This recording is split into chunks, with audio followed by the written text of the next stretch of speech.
नमस्ते dear viewers. आज के इस वीडियो में हम लोग मॉडिफाइड डी शाउटीज ब्रिज को डिस्कस करने वाले हैं।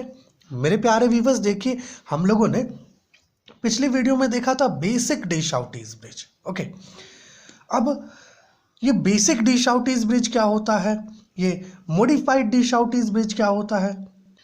मेरे प्यारे व्यूअर्स, देखिए बेसिकली जो डी शाउटीज ब्रिज है उसका जो सर्किट अरेंजमेंट होता है वो दो प्रकार का होता है। एक बेसिक, जिसे हम लोगों ने पिछली वीडियो में डिस्कस किया, और एक होता है मॉडिफाइड, जिसे आज के इस वीडियो में डिस्कस करने वाले हैं।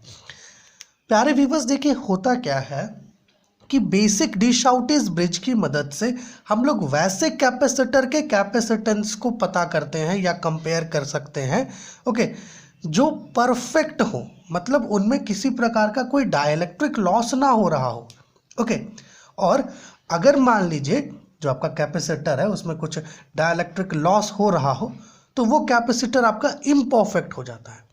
इम्परफेक्ट कैपेसिटर के कैपेसिटेंस को मेजर करने के लिए क्या किया जाता है, मॉडिफाइड डी शाउटीज ब्रिज का प्रयोग किया जाता है। या ऐसा कह सकते हो कि ये जो बेसिक डी शाउटी ब्रिज है इसके सर्किट में कुछ रेजिस्टेंसेस को जोड़ करके जो अपना सर्किट है उसको मॉडिफाई किया जाता है, इसलिए वो बन जाता है मॉडिफाइड डी शाउटीज ब्रिज। ठीक है, ये चीज़ों को आप समझ पा रहे होंगे।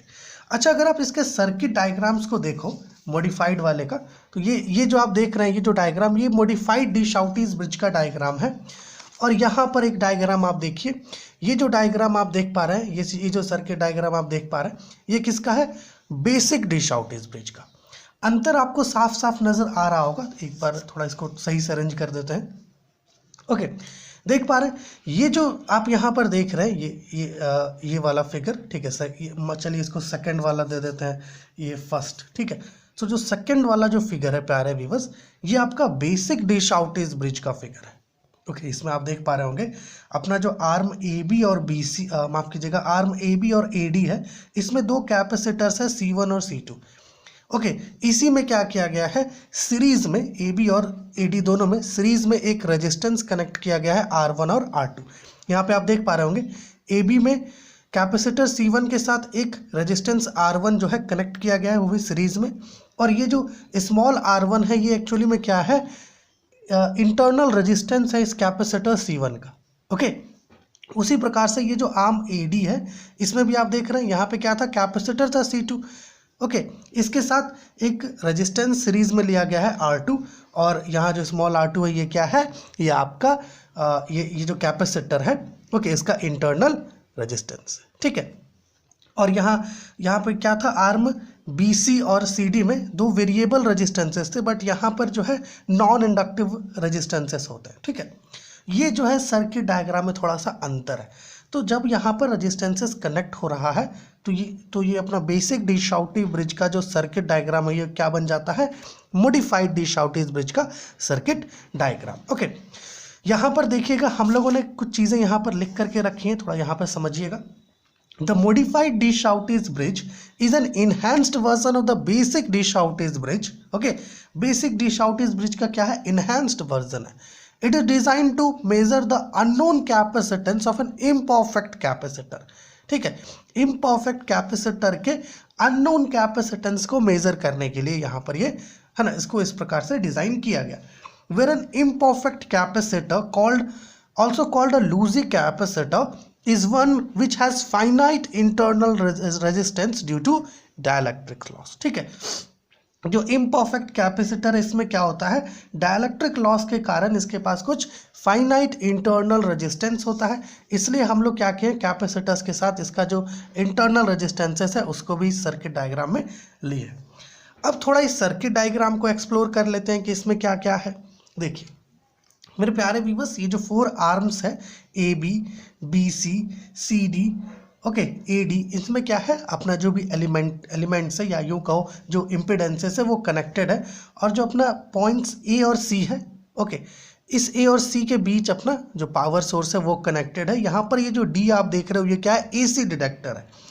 अब ये AC डिटेक्टर आपका वाइब्रेशन गैल्वेनोमीटर के फॉर्म में भी हो सकता है, ओके, या फिर हेडफोन के फॉर्म में भी हो सकता है, बट बेसिकली आपको ये हेडफोन के फॉर्म में ही मिलेगा ज़्यादातर जगह पर।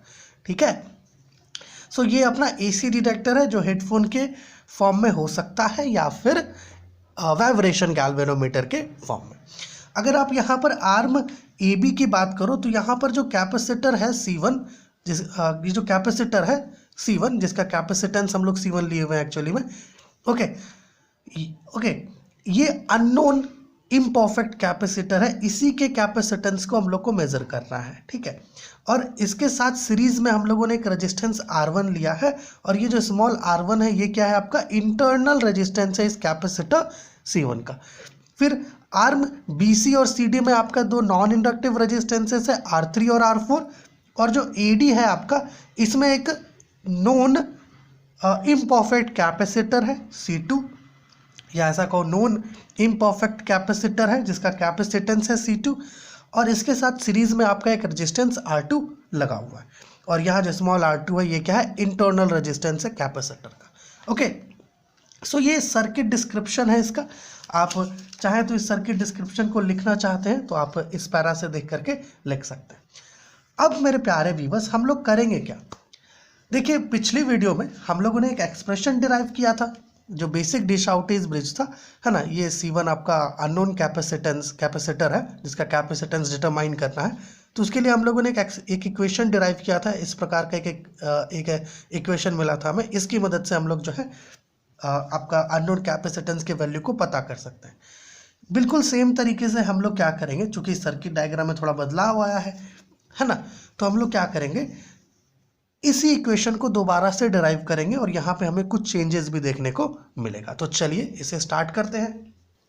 यहाँ पर देखिएगा मेरे प्यारे व्यूअर्स, सबसे पहले हमें क्या करना चाहिए, ये जो 4 आर्म्स है इसमें जो जो इम्पीडेंसेस है उसे लिख लेते हैं, ठीक है।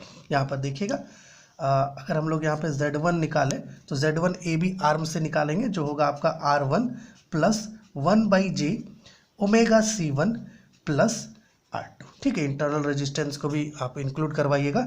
Z2 जो है आर्म BC में है, ये आर्म BC, इसको R3 से इक्वल ले लेते हैं।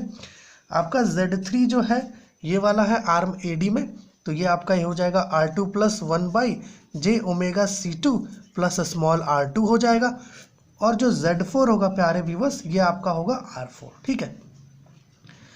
अब जो है मेरे प्यारे व्यूअर्स, बेसिकली हम लोगों ने पिछली वीडियो में जो AC व्हीटस्टोन ब्रिज हम लोगों ने देखा था, उसके भी पहले वहाँ पर देखा था कि आप AC ब्रिजेस के लिए ये बैलेंस कंडीशन यूज़ कर सकते हैं, ओके, बैलेंस इक्वेशन निकालने के लिए। तो इसी इक्वेशन का हम लोग यहाँ पर भी प्रयोग करने वाले हैं, क्योंकि मॉडिफाइड डिश आउट ब्रिज क्या है, AC ब्रिज ही तो है, ओके। सो एट बैलेंस हम क्या जान रहे हैं कि अपना जो Z1/Z2 है ये Z3/Z4 से इक्वल है, हम ये जान रहे हैं, ठीक है। तो आप चाहो तो इसे ऐसे लिख सकते हो इस प्रकार से, ओके, ताकि डेरिवेशन थोड़ा आसान हो जाए। सो Z1 कितना मिला था प्यारे व्यूअर्स, इतना था ना, R1 plus 1/j omega C1 plus small R2, और R4 और Z4 आया था R4, है ना। फिर Z2 कितना था, Z2 था आपका R3, और अच्छा Z3 है ना इसके साथ R2 plus 1/j omega C2 plus small R2, इस प्रकार से।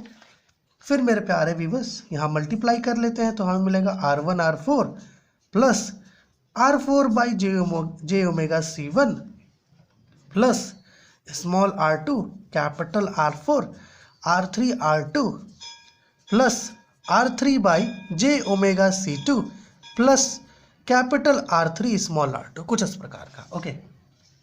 अब देखिए यहाँ पर क्या करेंगे, हम लोग रियल और इमेजिनरी पार्ट्स को इक्वेट करेंगे, ठीक है। ऑन, पहले चलिए रियल पार्ट्स को इक्वेट करते हैं। On equating real and imaginary parts, real और इमेजिनरी पार्ट्स को जब हम लोग इक्वेट करेंगे तो मेरे प्यारे व्यूअर्स हमें दो इक्वेशन यहाँ पर मिलेगा, ओके। बट इस केस में इक्वेशन एक ही मिलने वाला है हम लोग को, ठीक है, ध्यान रखिएगा, क्योंकि यहाँ पे कुछ चीज़ें हम लोग यूज़ भी करेंगे, देखिएगा। तो रियल पार्ट्स इस वाले में कौन सा है, R1 R4 plus R2 R4, इस प्रकार से।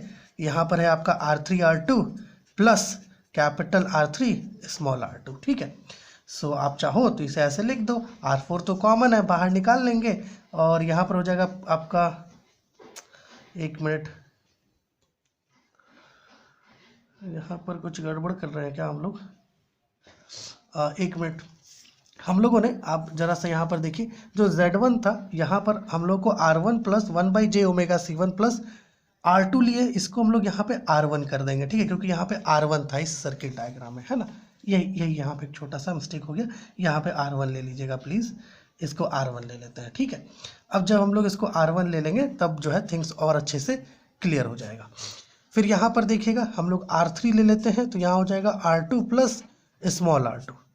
ओके, अब यहाँ पर देखिएगा मेरे प्यारे व्यूअर्स, यहाँ से हम लोग इसे कुछ इस प्रकार से लिख सकते हैं कि जो रेशियो होगा आपका R4/R3 का, ये रेशियो इक्वल हो रहा है किससे, capital R2 plus small r2 by capital R1 plus small r1 से आपका इक्वल हो रहा है, ठीक है।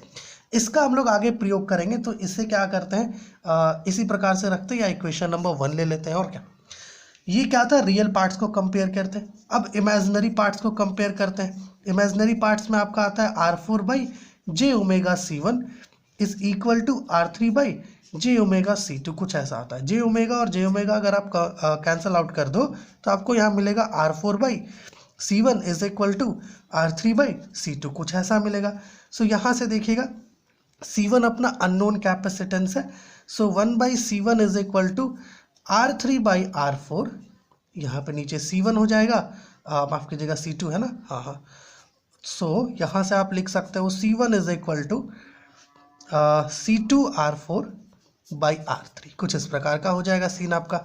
अब देखो R4/R3 का वैल्यू है ना अपने पास, पुट कर सकते हैं। सो फ्रॉम इक्वेशन 1 हमें पता है कि अपना ये जो R4/R3 है ये इक्वल है किससे, इससे इक्वल है, तो इसके वैल्यू को नीचे रख देते हैं, है ना, तो हमें इक्वेशन मिल जाएगा। थोड़ा देखिएगा प्यारे व्यूअर्स, और अपना जो अननोन कैपेसिटेंस है या अननोन इम्परफेक्ट कैपेसिटर है ना, जिसका कैपेसिटेंस है C1, इसका वैल्यू इस इक्वेशन की मदद से हम लोग पता कर सकते हैं। Okay, bye R1 plus R2, माफ़ कीजिएगा R1 है यहाँ पे। ओके, सो इस प्रकार से मेरे प्यारे व्यूअर्स हम लोग जो अपना अननोन कैपेसिटर है जिसका कैपेसिटेंस है C1, उसे हम लोग एक दूसरे कैपेसिटर जिसका है ना, दूसरा इम्परफेक्ट कैपेसिटर जिसका कैपेसिटेंस C2 है, उसके टर्म्स में यहाँ पर हम लोग क्या कर सकते हैं, पता कर सकते हैं। ओके, सो इस प्रकार से जो है इसका डेरिवेशन होता है थोड़ा। सो देखिए आज के इस वीडियो में हम लोग क्या किए, मॉडिफाइड डिश आउट इस ब्रिज को डिस्कस किए, है ना।